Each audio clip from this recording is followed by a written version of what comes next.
बिल्कुल ठीक है। बिल्कुल। कौसर जी, मोहम्मद कौसर जी, आपको भी लगता है कि क्या यही स्थिति है? क्योंकि जाहिर सी बात है, ऑनलाइन गेमिंग के जरिए मामला सामने आया, गाजियाबाद में हमने देखा किस तरीके की स्थितियां बनी और उस पर एक्शन पुलिस प्रशासन के नुमाइंदे कर रहे हैं।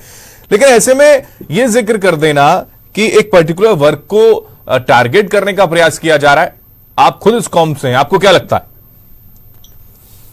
देखिए, वर्ग साहब को तो सबसे पहले अपना जो है उपचार कराना चाहिए। उम्र अधिक हो गई है, इसलिए उनके सीधे बयान देते हैं। वर्ग साहब को ये नहीं दिखाई देता है कि मुसलमानों के अंदर एक बड़ा वर्ग खुद मुसलमानों का विरोध कर रहा है।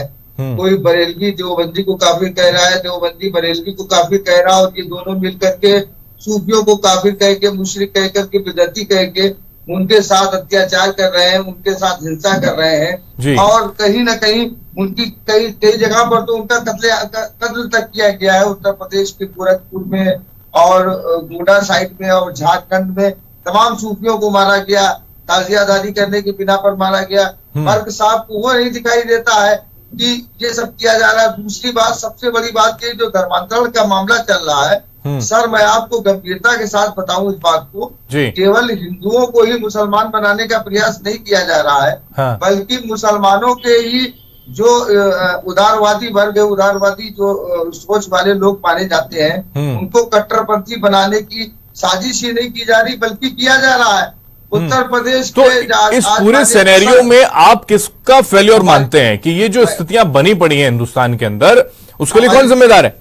हमारी पूरी बात सुन लें सर जी, आप थोड़ा समय दें हमें। बिल्कुल बिल्कुल। आज माननीय मुख्यमंत्री जी ने गजवाई हिंद का उल्लेख किया, इससे पहले भी कई बार कर चुके हैं, और मैं भी बराबर इस चीज का उल्लेख कर रहा हूँ। हमारे भाई स्वामी चक्रपाणी जी जानते हैं, मैं इस पीड़ा को समझ रहा हूँ कि 2047 तक इनका क्या उद्देश्य है। इनका जो उद्देश्य है वो केवल हिंदुओं को ही टारगेट नहीं करना है, बल्कि उदारवादी मुसलमानों को ही टारगेट करना है। तो 2047 में जो गजवाई हिंद का प्रोजेक्ट लाया जा रहा है, उस प्रोजेक्ट के लिए उत्तर प्रदेश में सलमान आजारी नाम का एक मुल्ला, जिसके ऊपर कर्नाटक में आधा दर्जन से ज्यादा मुकदमे दंगा फैलाने के दर्ज है, वो उस पे बार बार लगातार प्रचार कर रहा है। पूरे 2-3 सालों से घूम घूम करके प्रचार कर रहा है, और यहाँ तक कि वो गजवाई हिंद के लिए लड़ाकों की भर्ती कर रहा है। उनको ट्रेनिंग उनको कस्में दिलाई जा रही है, उनको बताया जा रहा है कि हम अपनी गर्दनें कटवा देंगे। खुलेआम ये सारी चीजें हो रही है, इसका सबूत भी दिया गया।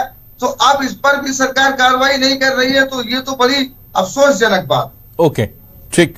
मैं वही समझना चाह रहा था आपसे कि ये जो स्थितियां बनी हैं उसके पीछे के अगर हालात हैं ये बने हैं तो क्यों ऐसा क्यों है?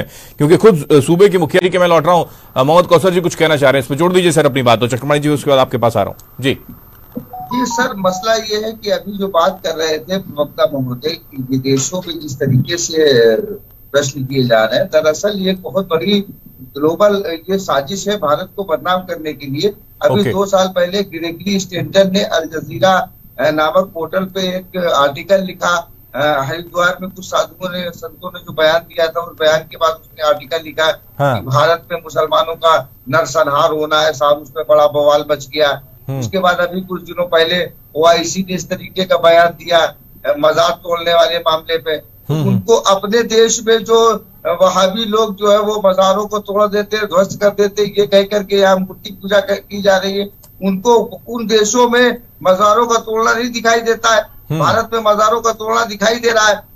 जबकि इसके बारे में हम लोग लगातार आवाज उठा रहे हैं, भारत के लोग भी आवाज उठा रहे हैं, और हमारे यहाँ भी कहीं ना कहीं कुछ ऐसे तत्व है जो स्थानीय स्तर की राजनीति के लिए इस तरीके के कार्य कर देते हैं जिससे तनाव हो जाता है। मोहम्मद कौसर जी, आपको लगता है गजवाई हिंद का जो दरअसल नारा लगातार जो बुलंद हो चला है, जिसको लेकर लगातार घटनाएं निकलकर सामने आ रही हैं, उसमें कहीं ना कहीं एक बड़े नेटवर्क के साथ काम किया जा रहा है, और ये किसी न किसी शय पर चीजें जो है वो निकलकर सामने आती है, ना केवल देश के अंदर या विदेश से भी सारी चीजें की जा रही हैं, ऐसा लगता है सर आपको? नहीं, ऐसा लगता नहीं, ऐसा है। ये 3 स्तर पे काम किया जा रहा है। इसके बारे में मैंने बहुत रिसर्च की है, और आज तक इसको इस तरह से कोई नकार नहीं पाया। लोगों ने गालियां बहुत दी, लेकिन नकार नहीं पाए कि 3 स्तर पर काम होता है। एक तो पहले कि भारत को बदनाम करके एक दूसरा माहौल बनाओ। दूसरी बात जो है फंडिंग के जरिए या दूसरे जरिए या मतलब जो है वो स्लीपर सेल के जरिए यहाँ पर नेटवर्क तैयार करो। और तीसरा जो काम है कि वो यहाँ के देश का माहौल खराब करके हिंदू मुस्लिम में दरार डाल करके, हिंदू मुस्लिम में झगड़ा फसाद करा करके देश को कमजोर करने का काम करो। इसी प्रोपगंडे, इसी एजेंडे पर लगातार कार्य किया जा रहा है। ठीक, स्वामी चक्रवाणी जी।